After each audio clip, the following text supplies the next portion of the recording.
How about that? That may not be ideal, but that may get us there.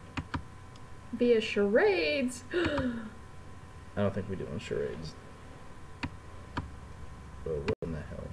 Windows? Why you gotta do that? Sound. Somebody said hey, sound. Hey, sound. Alright. Yahoo!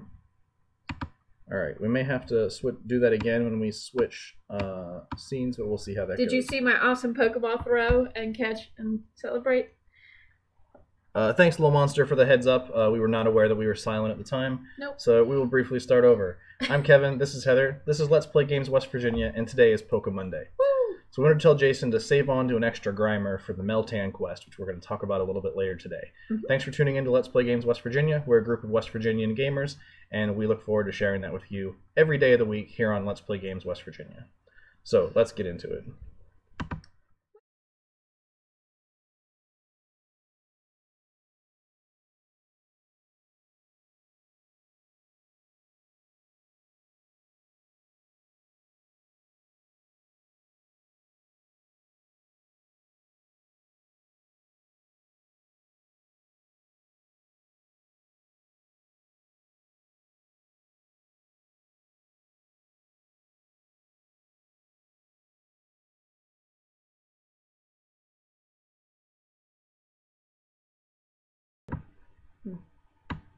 Hey, that's more better.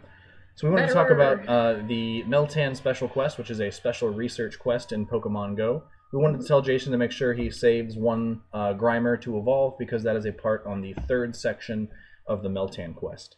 So we're just a little bit past a solid week from the launch of Let's Go Eevee and Let's Go Pikachu, and the easiest way to get a Meltan box is to transfer Pokemon from Pokemon Go to Let's Go, which you can do once a week, for a special box which operates, it turns out, exactly like an incense. You cannot use an incense and a box at the same time, which we learned this evening. Yeah, so today was my 7-day, I guess, anniversary of getting to Fuchsia City, and that means that I had my 7-day capability of opening a second Meltan box. However, in our efforts to do that and coordinate, I thought to myself, and we sort of agreed, that we would put on an incense, that maybe that would double the effect of using the Meltan box.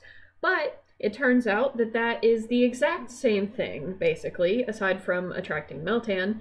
So my Pokemon app quickly told me, after I had equipped an egg and a star piece, that the incense was already equipped and that I could not use my Meltan box incense. So, long story short, you can't use an incense and a Meltan box at the same time. You can do them 30 minutes apart, but not at the same time.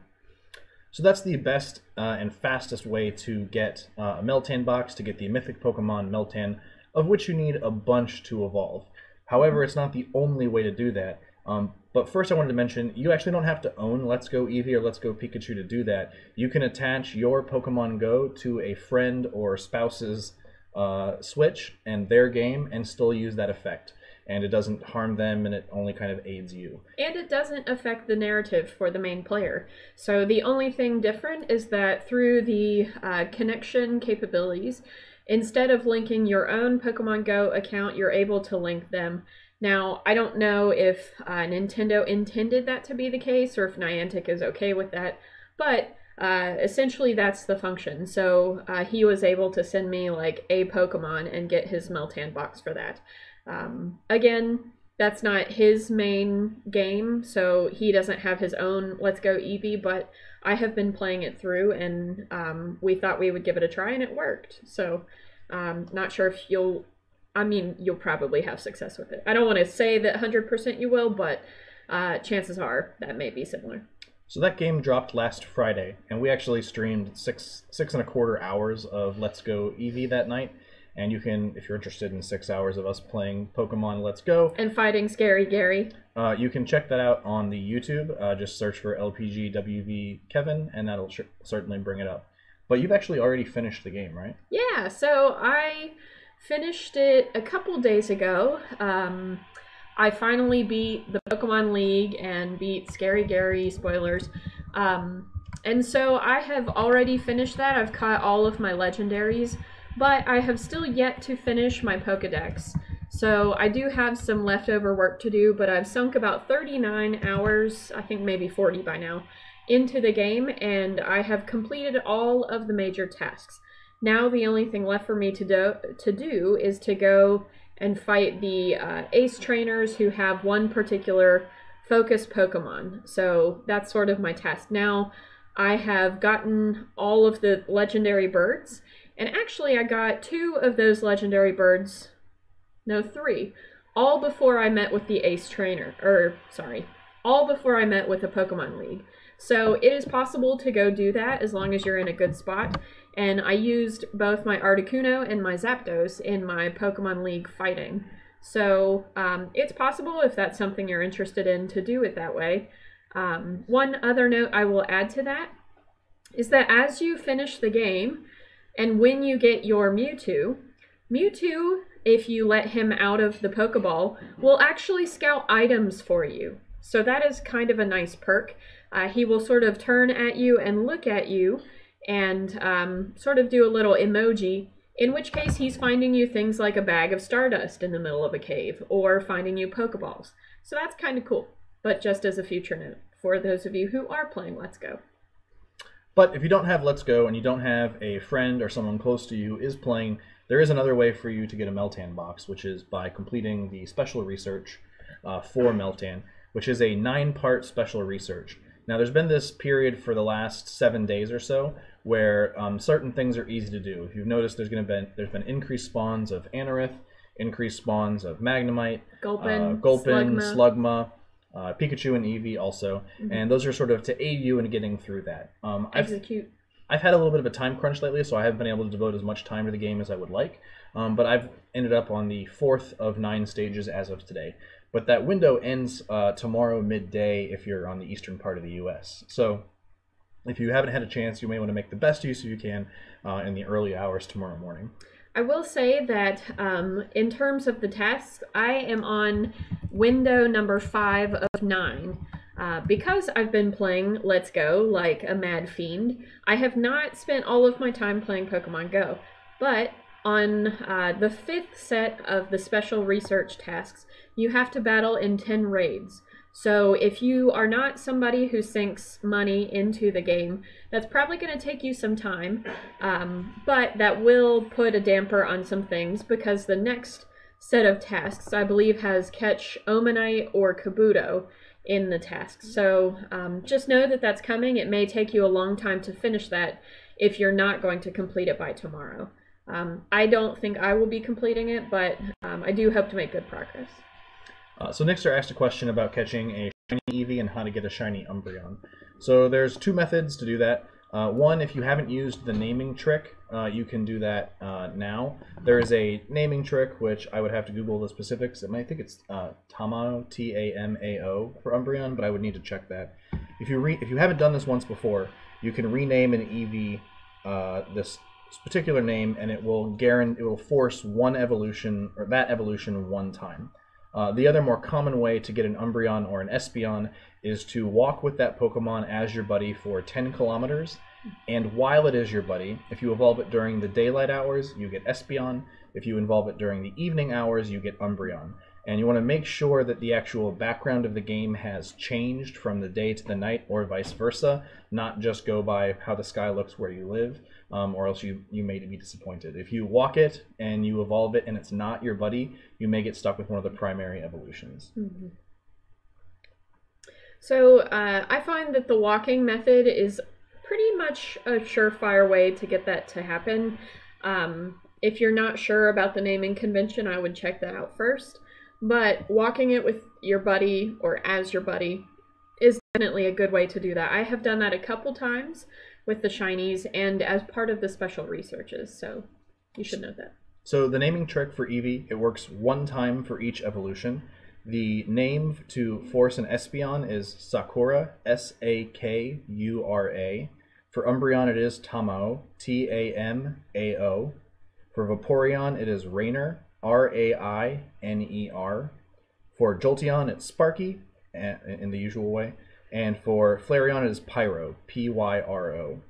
And so you can do that one time and force a specific evolution.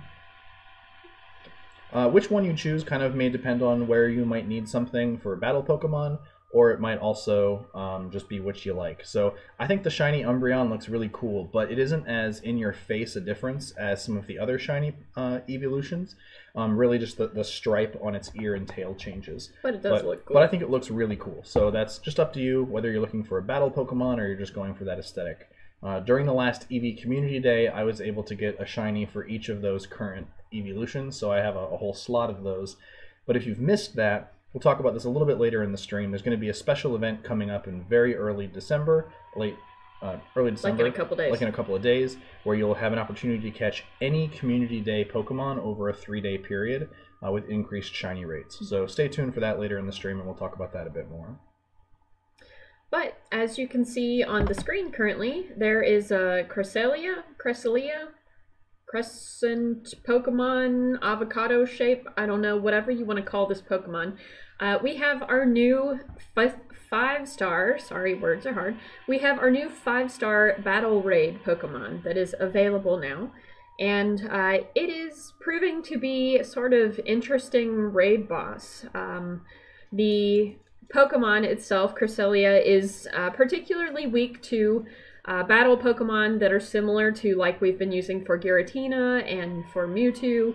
So much of your battle raid will probably look similar to what you already have for Deoxys and those sorts of guys. But you can handle this if you're at a decent level with probably 6 to 7 other people. That seems to be a pretty doable size. So I would suggest getting a group of raid bosses to go raid this boss. We had good luck with it. I think we did, what was it, 5 raids? We did 5. We did 5 raids over the weekend, and you caught all 5, right? Yeah, I finally broke my sub 50% level 5 catch rate trend, and I was batting 1,000 on these Cressalia raids. And Cressalia is apparently the preferred pronunciation of that. And I got 5 for 5, which probably means something really awful is going to happen to me as far as Pokemon Go happens, because that was like all of months worth of luck all piled into one day. Yeah, I was only able to get 3 of them. But out of that, I did find, I believe, a 95% IV Cressalia. So I still did pretty well. I don't need a 100% catch rate, but I did get 3 out of 5. So one of the things about Cressalia is that the same team that you may have produced for Deoxys or for Mewtwo is going to be good here. So we're looking at dark types and ghost types. If you have a Gengar, they're a bit of a glass cannon where they do a lot of damage, but they can't take much. The Alolan Muck, I found, still has a lot of staying power. I went ahead and spent 250,000 Stardust to power up every Pokemon on this team to pretty much its reasonable max, and I think that's worthwhile. So I didn't have to go to a second team very often during these raids. I often didn't even get through all of the first 6. But by the time we were done raiding, we had probably, what, 11, 10 people? Yeah, at our smallest we had 7, at the most I think we had 11. At our smallest we had 6 because one of our people didn't get to hop in. That's true. But 6 is plausible, 7 makes it a little bit more reasonable. Anything above that is just comfy. So I would suggest getting a group of people. But again, things like Mr. Mime, if you were able to get one of the Mr. Mime hatches through the 7K eggs, use that. Psychic Pokemon are particularly helpful, as are your Dark type, which if you are saving up your Sinnoh Stones, you will greatly benefit from evolving your Sneasel into a Weevil, because that is a Dark type Pokemon with Dark moves. That will probably benefit you in this raid party, so I would suggest using that. I just used my Sinnoh Stone from today, my second one, for a Sneasel upgraded to a Weevil, and I didn't choose my highest one because I would prefer to have high IVs, but I was able to evolve my 95% IV Sneasel, so that's pretty exciting. I've got some Stardust I need to spend on buffing that guy up, but it's pretty exciting. So I hope that you all have chosen your Sinnoh Stone Pokemons, and if so, let us know in the comments what you have chosen to upgrade. We talked about last week whether the Sinnoh Stone would continue to come through the 7-day boxes or whether they would move that into the format of all of the other upgrades, but it does appear that's the case because the second one that we each got this week was through that stone method. As a small aside, probably won't be able to see this super well, this is the regular colors palette for Umbreon, and its shiny version is basically just blue where the other is gold. So that camera can't quite focus there. But the color palette is just very mildly different. Some of the more severe ones are Espeon, who becomes bright green. I like that one.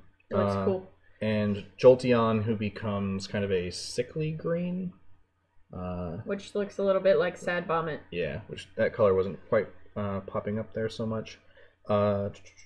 And Flareon just looks like someone turned the saturation down on him a little bit. It looks very much the same. Shiny Vaporeon is like Blurple, so that's fun. Yeah. Shiny Vaporeon. Oh yeah. Yep. So typically that would be blue, and here it's kind of a low contrasty purple. Blurple. So if you're going just based on looks, I would suggest the Umbreon. I like that one the most. If you're going for Pokemon you probably use, that might be Flareon as a fire type. If you don't have a decent fire type, I use them all mostly. I think the recommended section provides me with Flareon over all the other evolutions. That could be just the CPs that I have. I typically use my I use my Umbreon in my dark parties because I have a fairly decent CP on that. I typically use my Flareon in fire types because it's easy to get and easy to buff up. And I pretty much use my Espeon in my psychic parties, so I wouldn't suggest against it, but I would say take a look at what you are lacking right now. If you're lacking a psychic type, go for Espeon. If you need more dark type Pokemon, then of course go for Umbreon. That would be my only suggestion. And if you happen to have missed out on the 7K egg event, Mr. Mime and Kangaskhan and Farfetch'd are significantly more prevalent than they were 3 months ago. So if you haven't, if there's players in your area who may have extra, they're probably more willing to trade those than they might have been otherwise. So if you haven't gotten those quite yet, you can probably reach out to players in your area for that trade because it's just a little bit less rare than it was before. One other thing that might be of a benefit to you as you are thinking about what you want to evolve, do remember that the new community day, community weekend is coming up. On November 30th, they are going to start rolling that out, and it will be available until December 2nd. So based on your local times, you'll have to check what time that is. But any of those Pokemon from, I think, the last year of community days will be available, including Eevee. So if you don't have, 12 shiny Eevees or 12 shiny Bulbasaurs, you do have a chance to find some of them. I have not heard or have not seen anyone post about the shiny catch rates or, whether there will be a higher spawn of shinies on that weekend. But having it be associated with Community Day, I would assume that there's probably a higher shiny spawn rate, though that's not verifiable. I have a feeling. The catch is, although the period for these Pokemon is expanded for 3 days, the things like special XP, double XP, increased Stardust, and incubator speed and special move sets, that is still limited by time like a regular community day. Well, so all of that is true except for the moveset. The moveset will be available for the entire weekend, so things like Blast Burn for Cyndaquil or what was the other one? Frenzy Plant for Meganium, or some of the other special moves will be available all throughout the weekend.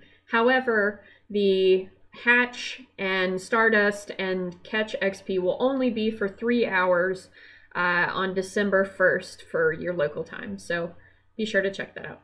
As a small aside, this was my first Sinnoh Stone. So I evolved a Mischievous using the Sinnoh Stone, and got this, actually don't remember the name. Miss Magus. Yeah, Miss Magus, who looks pretty bad. Miss Magus. I had 2 of those, and so I wanted to save the other one for also a good, serious Witch Hat Pokemon, and I wanted to evolve a Murkrow. Oh, cool! Now, this Murkrow sadly does not come with a diamond-studded cane or a fur collar, but it totally should. It should, especially the shiny ones, because, that purple, that magenta color, Look at that. Look at that hat. So yeah. So the Sinnoh Stone, I don't remember the exact number of Pokemon that have additional evolutions in Gen 4. They're like 22, I think. But those need those Sinnoh Stones, just like a Metal Coat would for Onix or some of the other Pokemon that require special items. Well, actually, so not all 22 of them will use the Sinnoh Stone. You can see that in... if you go and click on a particular Pokemon, it will tell you whether or not you need a Sinnoh Stone. And not all of them demonstrate that that is true, but they've not given us any other context clues or hints as to what they're going to require. But for now, we do have a series, probably 8 to 10, I would say, that are using the Sinnoh Stone. I have chosen very differently from Kevin here. I chose battle-ready Mons, and so I Except evolved... for this one. Oh. Nope, that's an egg hatch. I chose to evolve my Rhydon from 2016 into Rhyperior, which has turned out to be a super battle-friendly Pokemon. And then, what was it? Today, I actually decided to evolve my Sneasel, like I said earlier, into a Weevil for an extra Dark-type Pokemon. So, you know, depending on what Pokemon you have or which ones you're most excited about for the Sinnoh Stone, choose carefully on that one. So we previously mentioned the 7K egg event, which was an event that lasted an ungodly long time, like at least a full month, where you could get special Pokemon and 7K eggs that you got from friends. And so if you had enough super incubators, you could really kind of chug through those, and it gave you a good chance to get a Kangaskhan, Farfetch'd, Mr. Mime. Taurus if you're not in North America. Or Taurus if you are in North America, which was a super bummer. That event has thankfully ended, but we do have a baby Pokemon event. So Elekid, Magby, and those smaller Pokemon are currently available in 7K eggs. Togepi. So if you're missing any of those, they were further generations for baby versions of Gen 1 and Gen 2 Pokemon. Azurill? That's it? Excuse me. So all of those babies are available in the eggs. It had been contested for a while whether or not that was true. People were not having great success with it, but I have consistently hatched probably by this point in time 20 babies. Most of them are okay on the IV range, but several nonetheless, which helps with candies. Mm-hmm. And some of those babies, that was the eggs were the only ways to get babies with hats when those were special editions. Mm-hmm. So if you're into Pikachus with hats, you can always hope for those Pichus with hats for those events. Yeah, I got a Pichu with a Halloween hat, a witch's hat, so that was kind of fun. I think that was my first Pichu with a hat. No, I had a summer hat as well, but that was a while ago. So, do you have a shiny Magnemite yet? I do not have a shiny Magnemite. Those look pretty cool. They kind of like have an annealed yellow brass color, and it looks really neat. Yeah, I've been hunting for one, but again, I haven't been playing Pokemon Go much because I've been focusing on Let's Go, really playing up. At the one point, I needed space in my Pokemon Go, so I needed to then transfer a whole lot to my Let's Go. But if you don't get to Fuchsia City in Let's Go, you can't transfer any of those. So you have to be a significant chunk into the game, and I didn't have coins to buy storage at that point in time, so I waited around. But here we are, I'm battling in Magnemite raids, hoping to possibly get that shiny.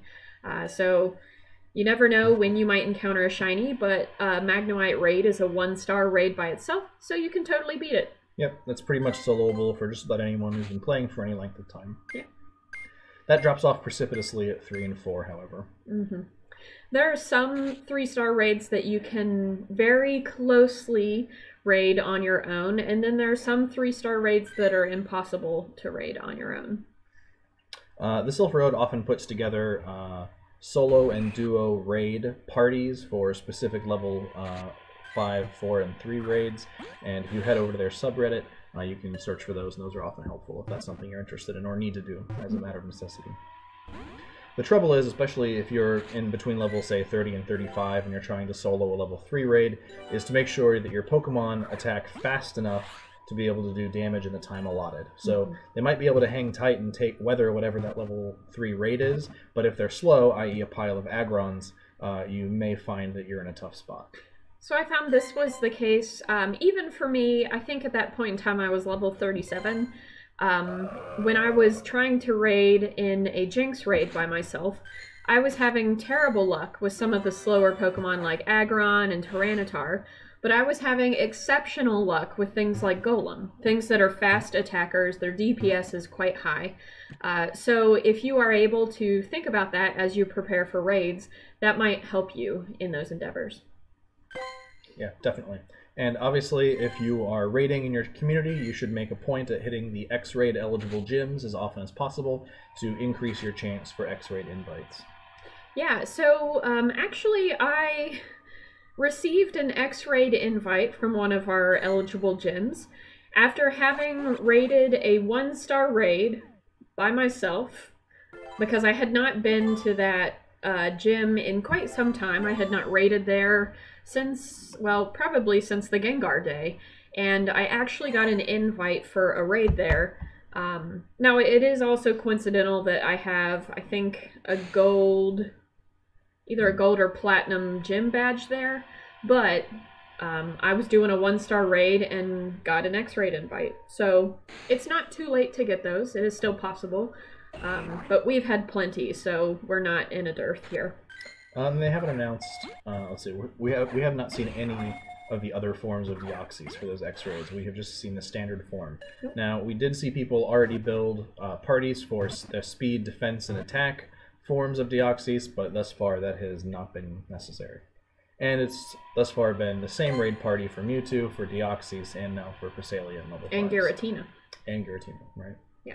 So, I mean, of course they all have a couple differing flares, but for the most part, the party can stay the same. But in some ways, it would be nice to see that changed up a little bit, just for some novelty. Using the same party or two for every event for months on end is kind of worrisome. Sure. I don't think they're out of tricks up their sleeve. I think they're just focusing elsewhere currently. No, I think we've really since June, as we approach the 2-year anniversary for Pokemon Go, and since then there has been something interesting every month and often every week.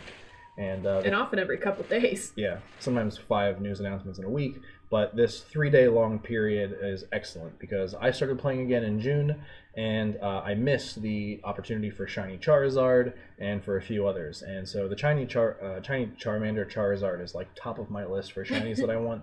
And so the opportunity to snag that over 3 days, I am really looking forward to. Mm-hmm. And we've seen some people complain as if their Pokemon are somehow devalued by making the others more readily available.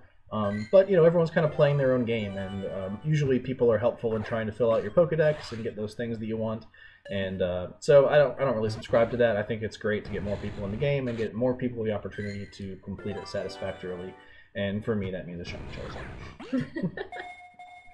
Literally since day one of him playing, day one of him playing that he's known about a Shiny Charizard is a capability. I want a Shiny Charizard! I want a Shiny Charizard! Look how cool it is! Oh my gosh! Look, it's a different color! Oh my god! That one and Shiny Magikarp. And so now that I have that Shiny Gyarados, thanks to a trade from a local player who really helped me out with that, yeah, that definitely narrowed my list significantly. Yeah. There are about a handful of shinies that he, goes nuts over, and that's one of them. I am still looking for a shiny Shelder and a shiny Kabuto here. I did a couple Kabuto scroll throughs trying to find shinies, but no such luck. Let us know what your favorite shiny is or the one that you want the most. Those are 2 of mine, because Kabuto is like bright green, like candy apple green, and shiny Shelder is like bright pumpkin orange. Oh, but it looks less cool if you evolve it. That's true. So that's some of the shiny ones you might want to check and see before you evolve them. You can see the different shiny versions if you've had them in your Pokedex, which might be an incentive to evolve them. But some of them, like Drifloon, just looks cooler in its primary stage. That's true. So I had evolved a shiny Squirtle with sunglasses, and immediately had buyer's remorse. Because it just looked way cuter as a Squirtle Squad Squirtle. And as a Wartortle and as a Blastoise, it just kind of looks like maybe a mashup of some weird like Blues Brothers Pokemon cosplay, and it was just not doing it for me. You know, now that we're talking about it, I am kind of curious as to whether there will be Squirtle Squad Squirtles available. You know? I didn't see any announcements about hats or sunglasses. They haven't mentioned anything, but on Squirtle Community Day, they did release Squirtle Squad. So I'm curious as to whether that's going to be a possibility or not. You'll have to let us know if you find one. Thanks, Jason. That would be awesome. Yeah, the shiny Ponyta is definitely cool. It's this like bright blue punk rock flame. So like propane flame blue. Yeah, if you need like a punk rock pony, the shiny Ponyta is definitely cool. That's one of the few that I was caught in the wild. I've actually had an unreasonable amount of shiny catching luck the past month compared to the entire time before that outside of Community Day. Seems like everyone else around me's got that shiny month or shiny period. I've not experienced that. I don't know if they increased the shiny prevalent, like the spawn rates, but lots of people have caught a lot of them lately. Maybe a suspicious number of them. I don't know, man. I've been pretty good about finding trades that people are willing to give up those shinies for. So I've not been in a struggle for shinies. I'm willing to trade and help people fill out their Pokedex. So it's pretty funny how common these Omanites are, because for a while that was the last thing I needed to round out my original 151 in the Johto region for my Pokedex, and it ended up that you traded me an Omastar because I just hadn't even seen one in weeks, and now they're just everywhere. Like, you're tripping over them and they're not even interesting to catch anymore because they're all over the place. Well, because of the Let's Go event. That's really why they're pumping out all of these Gen 1 Pokemon so that people can transfer them over to their Switch if they need to. So that's why you're seeing so many, but I'm interested to see what's going to happen come, tomorrow night when that event is suddenly over. So you did an interesting thing with your Let's Go... Eevee? Yeah, the parks, the parks where you can put your Pokemon. Mm-hmm. So you have a certain number of parks in the game, and they can only hold a certain number of Pokemon each. And you broke yours down by basically type and utility. So you've got like a fire park and a water park. And has that been useful for you? Has that been a strategy that you would recommend to other people? It has been useful mainly because there are some Pokemon that I am not able to get in the game. Because there are some Pokemon that are exclusives.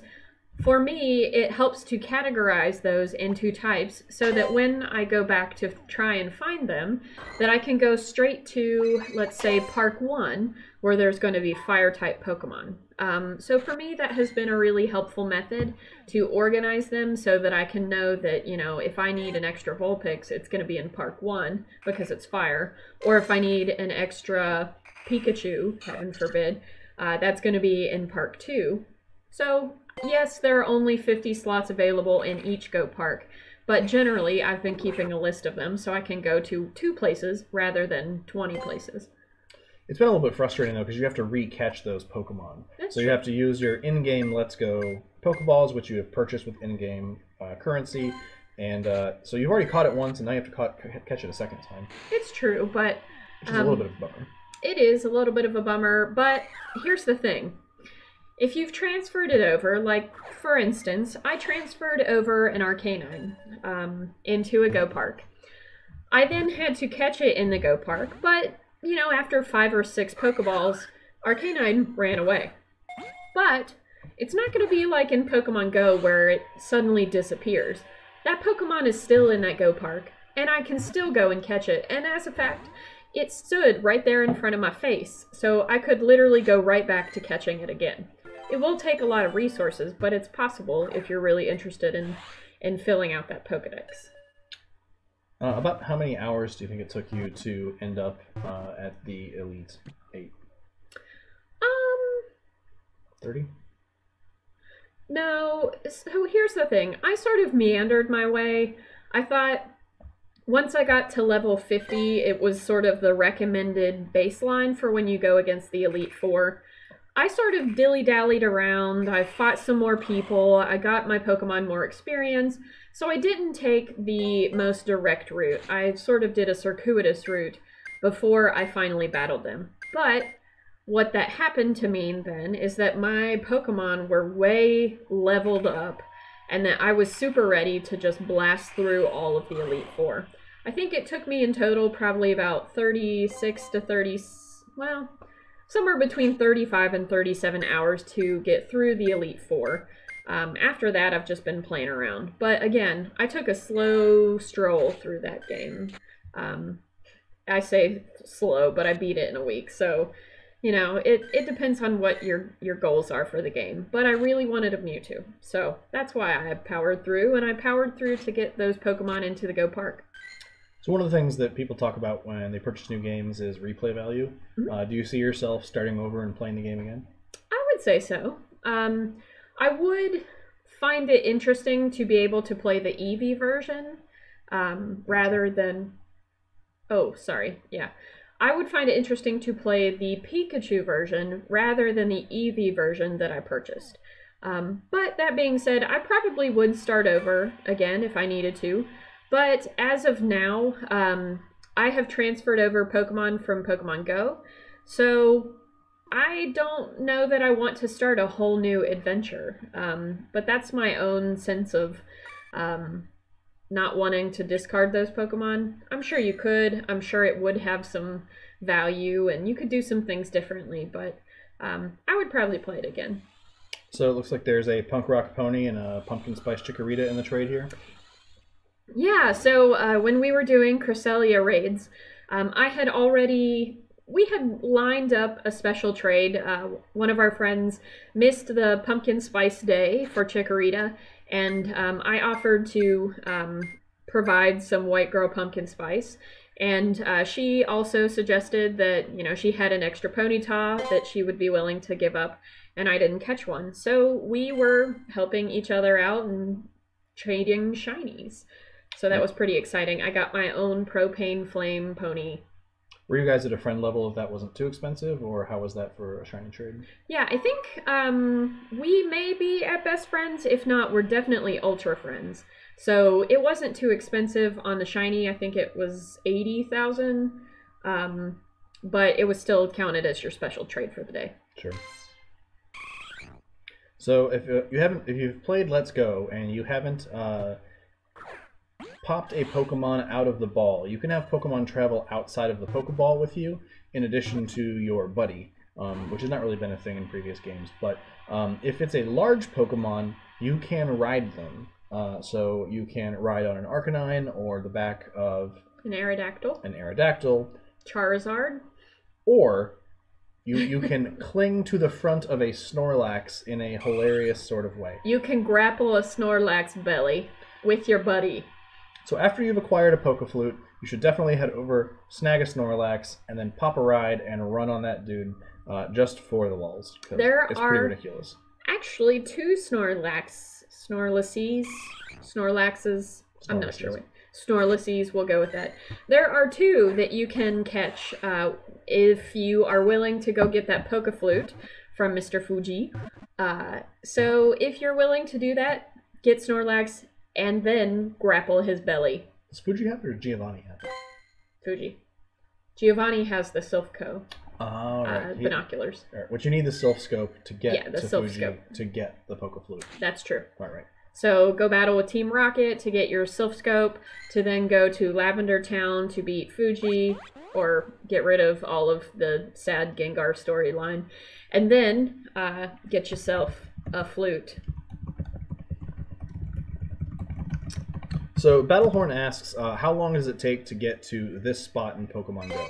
And that depends a lot on how much time you put into it. So we both downloaded the app on the day it launched on 7/6/2016. But then I changed jobs and it was actually prohibited at my workplace.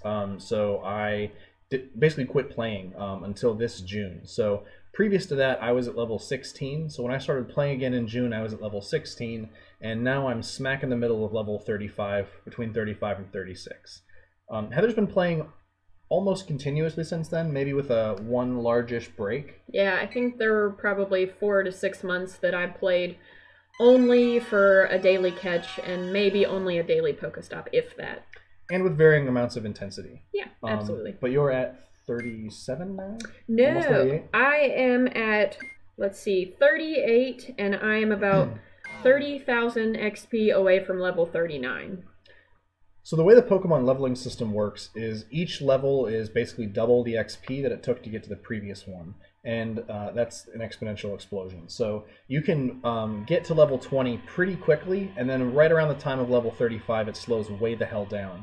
And half of the game's playtime is between level 37 and level 40, just those 3 levels. So all things being equal, it's an equal amount of time between 37 and 40 as it is from 1 to 37.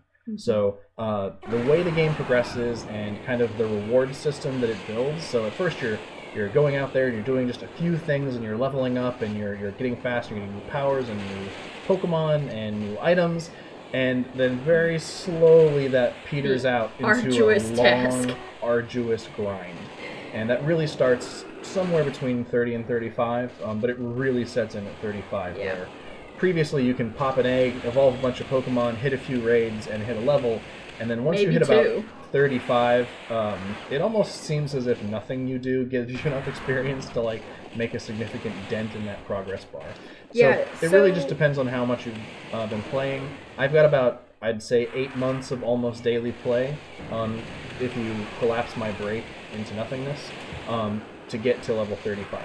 Just for perspective's sake, level 38 in and of itself, which I'm nearing completion of, is 3 million experience points for just level 38 to level up to 39. And by this point in time in the game, starting on July 7th, 2016, I now have total experience points, 14,967,000 and some change. So there's a lot of time that goes into the game if you're willing to sink into it. If not, it may take you a much longer process. So just a way to comparison, you're level 38 and you've got 14 million plus. I am in the middle of level 35 and I have 6.8 million. So we are only less than 2 full levels apart, and I have nearly double the more than double the experience. So that just goes to show you how that progression goes. So it depends on how long it takes you to get to 40, how much you play. A lot of people hit level 40, I think in the first year and a half, but we usually didn't play that arduously. But Battlehorn also asks if the gameplay is pre-recorded. So the ability to actually stream from the phone actually requires generally 2 phones and a pretty serious mobile connection and a dedicated PC to receive that info. And we're just not set up for that. So we pre-record the gameplay throughout the week, edit it down to some of the more interesting parts, and then we get to sort of talk over that about the week in Pokemon. We get to talk about news and events, and we get to kind of make sure that the stream is content focused and there's not a lot of wandering around through the woods while we try to find an elusive Pokemon. One thing that I will suggest, Battle Hero, is that find a Discord app. Find a Discord group who is on the Discord app, if there's one in your area, or one in the surrounding cities, maybe. Even if that's an hour or 2 away from you, if you travel occasionally, that might be advantageous for you to go up for a long Saturday or for a day that you can raid with people. But Discord is that app, and I'm sure that a local group has probably convened, or even you can find groups on Facebook even, or other social media platforms. That would be a good start. Also, when we first started using the Discord, we have a pretty well built up Discord, and it's run by a pretty serious group of folks who keep everything running smoothly. There's bots in the Discord to help with tagging Pokemon and raids. It's really useful. And occasionally we meet up with people that we've never met before. And so obviously meeting up with strangers on the internet, you have to be careful, look out for yourself, and other people are equally concerned. And it can be a little bit socially awkward to basically try to find out if a stranger is trying to catch imaginary digital creatures with you. And so what I have seen is the unofficial international, hey, are you playing Pokemon Go?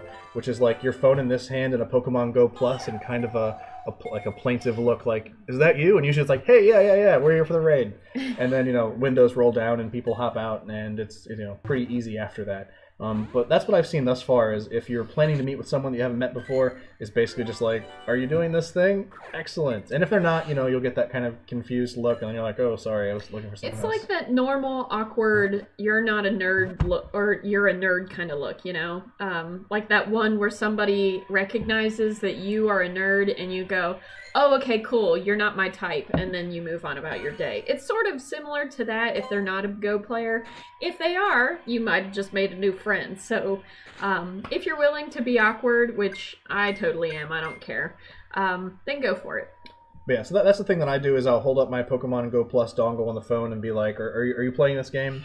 And that's like next level stuff. That's actually much less weird than if you're just playing by yourself and someone like takes a look at your screen and they're like, hey, are you playing Pokemon Go? And then you're like, no, can't really lie about it now. And then maybe you're held hostage by a stranger for some period of time. At Gen Con, a convention of nerds. Now, we met a fun player who we actually hooked up with then on the Sylph Road website and did the handshake. Yeah. And you can meet other players that way and have a kind of a map of people you've met. And but they definitely like screen looked us and were like, hey, are you playing Pokemon Go?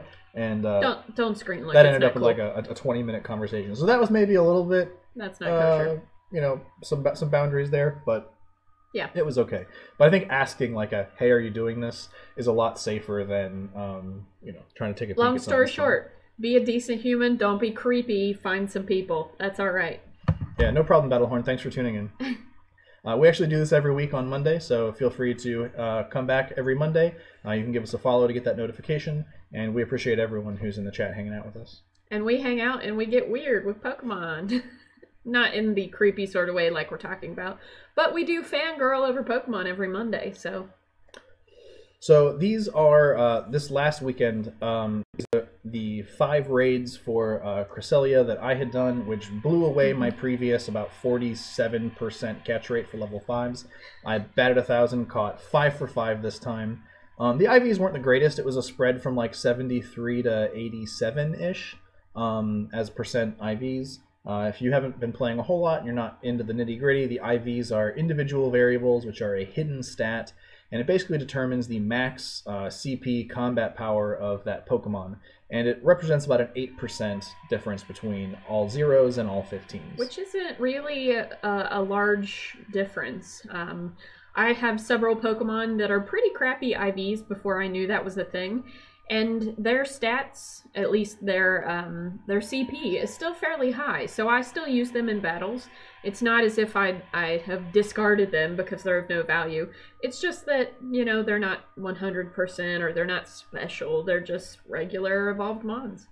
And sometimes if you catch a lower IV Pokemon, but you catch it and it's really high CP, it might be worth it just to kind of roll with that one rather than pay what can be an exorbitant Stardust cost to get a higher IV Pokemon up to that same level or above. Mm-hmm. So Stardust is the rarest resource in the game, and lots of things hinge upon it, from being able to power up your Pokemon to evolve them to trading with other players. And it's definitely something you have to manage.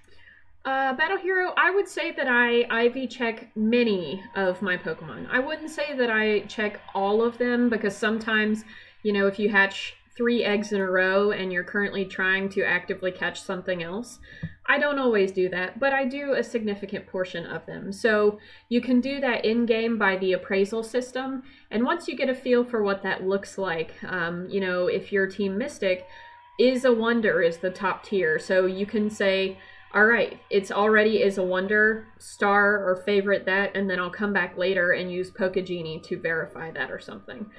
So I do check probably about 80% of my Pokemon, but not all of them. I do not check 80%. I probably chuck into the wood chipper 80%. I may use the appraise function to see if they're in that tier, and then I only IV check those ones that I'm interested in for basically battle purposes or for collecting purposes. So I'm on the hunt for 100% IV Pidgeys, so I'm IV checking all of those Pidgeys.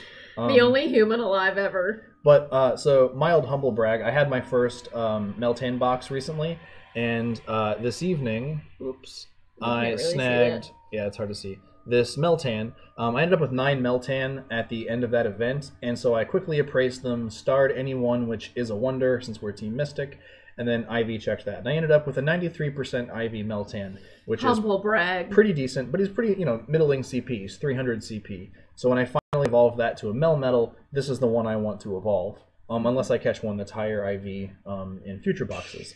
So in that case, I didn't need to IV check all 9 of them. I just used the appraise function. I right away got rid of 7 of those, and then I only had to IV check 2. And one was in the 80s, and this one was 93, so they all went back into the wood chipper for candies, because you have to save 400 Meltan candies to evolve to a Melmetal. So if you're using a pineapple berry on every catch, plus you get rid of the ones you're not using, it definitely helps, but you're still looking at several rounds of Meltan boxes to get that done. Now, so after that, I had 62 Meltan candies from one Meltan box. So that gives you kind of a feel for how many of those you're going to need. There are a couple options in terms of Meltan and getting candies for that. One, you can sink rare candies from your raids into that if that's something you would like. Or you can walk Meltan, but that's not really time savvy because Meltan is a 20-kilometer buddy. So that means you have to walk 20 kilometers to get 1 candy. Is that the highest in the game? Yeah. So for that, rare candy may be beneficial to that if you're interested in getting it sooner rather than later. But also pin-apps. Those are a fairly renewable resource, and so that's going to be one of your best options when you use a Meltan box and whatnot. But you're basically going to almost double, because assuming you recycle the ones you're not using, it's going to almost double the amount of candies you get per catch. So for something like Meltan, where you have to acquire 400, or Magikarp, or Whalmer, or any of those, kind of long, arduous evolution stage. Yeah, Swablu. Although I have a shiny Altaria and it looks pretty cool, and I've actually stuck it in gyms, and it actually does pretty well. It's a dragon type. But it actually hangs out in gyms for usually 2 or 3 days. But either way, so use your pineapple berries judiciously, and maybe do some appraising to find out which ones you're into. But again, if you're not really into the bookkeeping aspect of it and you just want to catch the games, doing the IV hunting is not a strictly necessary part of the game. Nope. It may not even be a loosely necessary part of the game. Nope. It is some niche nerddom for Pokemon Go. But it's nerddom that I ascribe to, so I'm fine with it. But yeah, just one more thing. If you one of the easiest ways to do it is to use a third-party app to calculate the variables. So previously there were some apps that interacted with the software in a way that rode along on server traffic. There were some automatic mapping apps and some IV apps, and they were sending information across the Niantic servers. And Niantic basically put a squash to that. So if you're going to use an app, you want to look at something like IV Calci or PokéGenie. PokéGenie is the one that we both use. On Android, it's a little bit more user-friendly because of the security permission differences from iPhone and Android. You can allow it to read screen data, so it'll read 2/3 of the information you would have to otherwise enter, and then you just sort of hit some check boxes, and it spits you out a percentage range. And the more information you provide it, the more it can narrow it down. If you're on an iPhone, however, it can operate by screenshots, and that's kind of a different process. But still, PokéGenie is the one that we've both chosen to use. Since it's only looking at screen information or screenshots or information you provide, Niantic basically can't know that you're using it, and it's not interacting with their servers at all, so it doesn't appear to violate any of their terms of service or any problems with the app. Which, as you know, Niantic occasionally hands down bans, and oftentimes they are like device lifetime bans for violating their policies, which can include GPS spoofing. So, however you choose to play the game, whether it's kind of straight and narrow or a bit more flexible, just be aware of what the costs can that be, and maybe make that choice judiciously. I think it would be fun. I saw this idea elsewhere on the internet and don't remember where I sourced it from, but it wasn't mine. Probably somewhere on Reddit. Yeah, but I thought it would be really fun if the people who are caught spoofing, rather than banning them, they should get reassigned from their team, whether it's Mystic, Instinct, or I can never remember Valor. the red team, or Valor. I think they should get forced removed to Team Rocket. They should get a free Team Rocket outfit, and they should no longer be able to get coins through gyms, only through PvP battles when that function drops. I think that would be a fun way to be like, okay, you guys are playing this game a little bit differently. You're officially the antagonists. I think that would be a fun way to basically incorporate that play style and not, sever the community in that way. Yeah. So one of the things that we definitely want to remind folks is for the special 3-day event this weekend, Friday, Saturday, Sunday, check your local time zones. Any Pokemon from Community Day, which includes Eevee, Charmander, Squirtle, Bulbasaur, Chikorita, Cyndaquil, Dratini, what else? Beldum, we just had that one recently. Metagross Day. Larvitar. Did you say Pikachu? I did not, but the Larvitar and the Charizard are top of my list. But all of those are going to be available, plus some that we may have forgotten, for a 3-day period at increased rates and probably increased shiny rates. But we don't know that for sure. But definitely you want to get out there and try to play some Pokemon Go this weekend. It's been a great half a year for Pokemon Go, and we are definitely glad that we can share that with you on this stream every Monday at LPGWV. If you are not able to do the entire weekend, I would suggest that window on December 1st for your local time zone when there's the extra Stardust and extra XP. That will be your best time usage if you can't play the whole weekend. So that'll start at 11 a.m. Pacific time or 2 p.m. Eastern time. And wherever your time zone is, you can figure that out based on that. And that is definitely something that you want to make time for if you can. Mm-hmm. Well, this is Let's Play Games West Virginia. Thanks for tuning in to PokéMonday. I'm Kevin. Heather. And we hope to see you guys next week. Thanks for tuning in. Everyone in the chat, Battlehorn, Nixter, all of the folks who tuned in today. Thanks for tuning in for the chat. We appreciate your interactions, and we look forward to seeing you next Monday. Woo! Thanks, guys. Find some shinies.